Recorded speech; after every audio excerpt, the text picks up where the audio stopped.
What's up, ladies and gentlemen, and welcome to this POV review by Autobahn. My name is Max, and today you join me on a lovely, slightly windy day.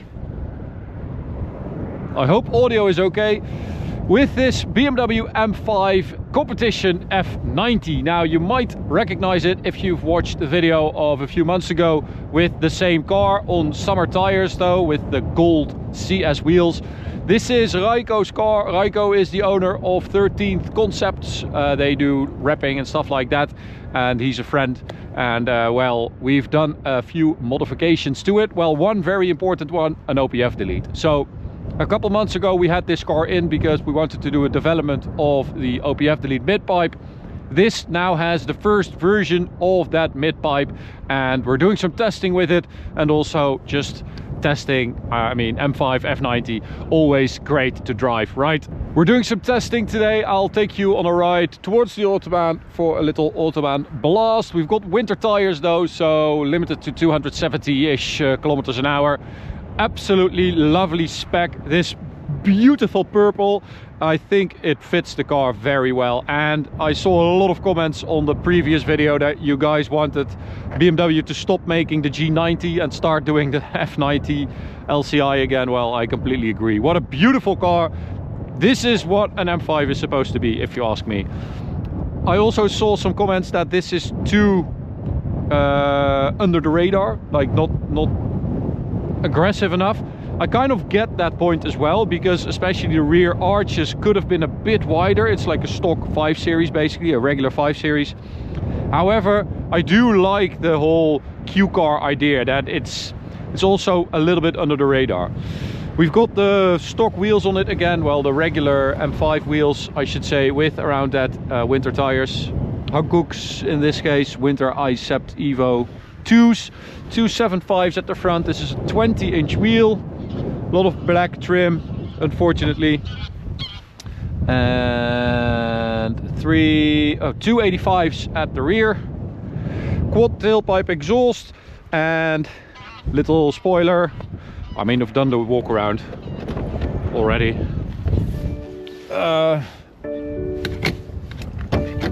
Engine, show you that again.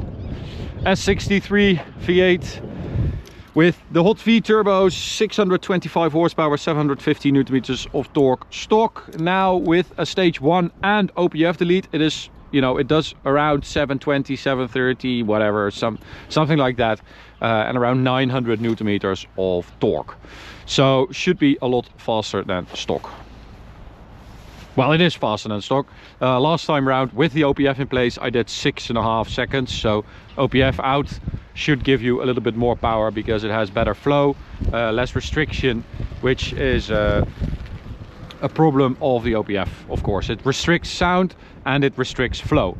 But today we're going to focus on the sound part, because I feel like that is the big win with this car. The stage 1 is already very fast without OPF delete, but the sound is completely different. So I'll start it up and I'll let you guys hear the idle, because it's a big difference. And then valves open. Listen to that. Hey, Horst McGore's face. Nice, haven't seen him in a while. Listen to this.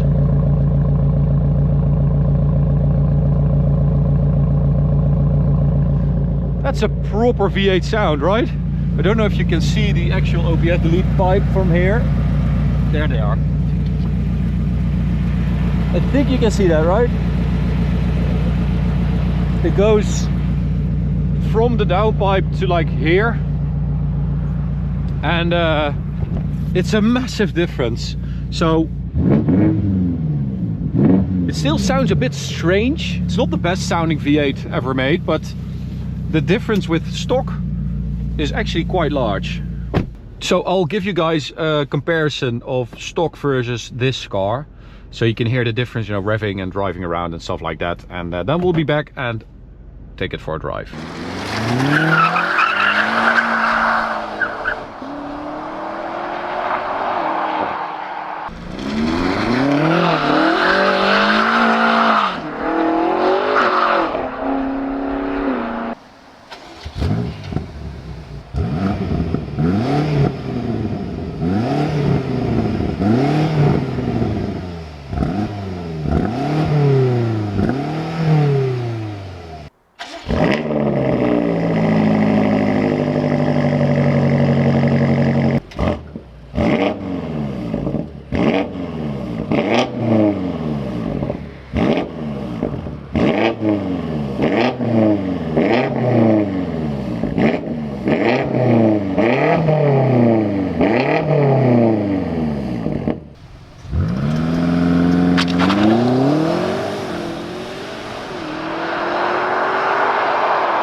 Okay, so first things first, I'm in two-wheel drive mode on winter tires with like 900 plus Newton meters of torque. Two-wheel drive mode is a bit too much. It's it doesn't really grip. It's fun, don't get me wrong. It's just very, very hard to put the power down. But I do quite like that actually. So I'll try to be somewhat civilized, but this is just like, I don't know, 20% throttle. It's ridiculous. Okay.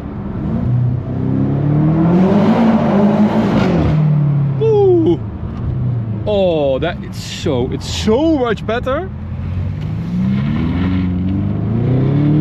Also the big crackle on the shift. Wow.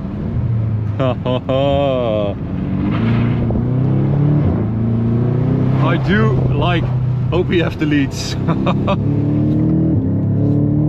It's such a big difference, and it is just the way the car is supposed to sound. That's the beauty about it. If you do downpipes, you're taking away too much, and if you want, you know, even louder, then of course do that. But I feel like this is a really good balance between having a much louder car that sounds like a proper M5 and also keeping it, let me just show you, keeping it civil for your daily driving. So it's stock when it shifts up like this. You don't hear any difference compared to stock. And then when you want to have more sound, you just put it in dynamic, valve opens, and you get just a much more full-bodied deep sound. It's got MHD stage 1, it's got XHP for the gearbox, which is also great. We didn't put any burbles on it, but you can put a lot of burbles on it if you like, but we don't really like it. I think Raiko also didn't want that. Oh, it is quick though. My god.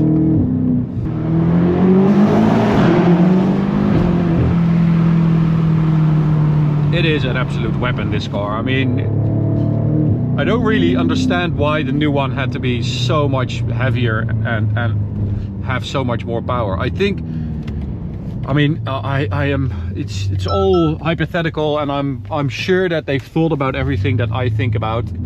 I don't want to disrespect BMW M, because I think that they are doing a really good job, normally speaking, but I just wonder what would have happened if they just went the opposite way and thought, okay, the G90, if we take the 520D, it's not that heavy, it's 1800 kilos I think, or maybe even less. So what if you just put a V8 in there that's, you know, lighter or more efficient, or I'm guessing it's too expensive or it's just impossible, but this is not a light car, and this feels like a freaking Caterham compared to the G90. It really does. Oh, it is so fast. And this is just a stage 1.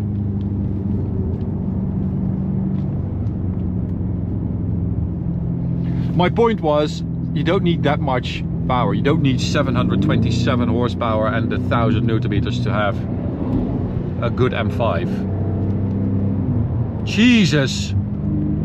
70 kilometers an hour onto the Autobahn. Here we go. My goodness.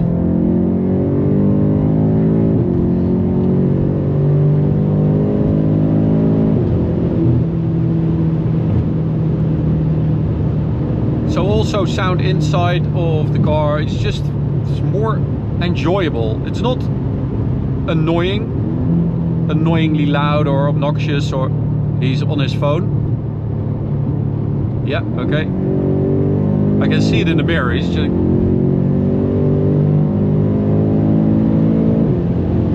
anyway, I think it sounds really good. So we've got those winter tires rated at 270, so we're going to try and keep it below 280,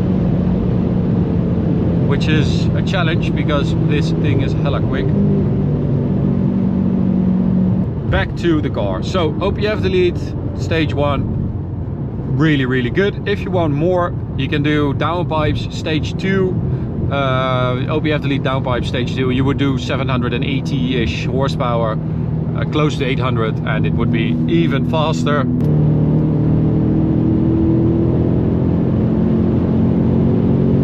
I think he's also flooring it, but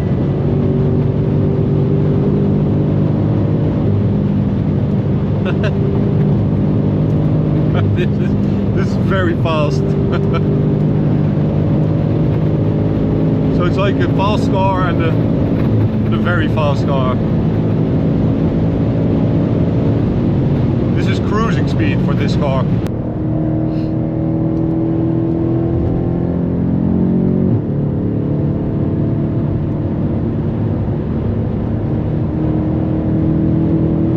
So we're getting everything nice and hot on this car, on the mid-pipe, so when I get back to the office we can get it up on the lift, check it underneath, see if everything fits okay, and then it is ready.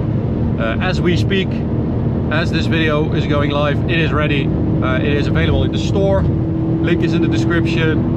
We also have downpipes. It is a very nice mod for this car. It's for the M5 competition LCI. There are a few different versions available, so it's quite specific. So this is for M5 competition, or M5 and M5 competition LCI. It really livens up the car and gives you a little bit more audible pleasure and feedback without it being too loud and annoying. So yeah.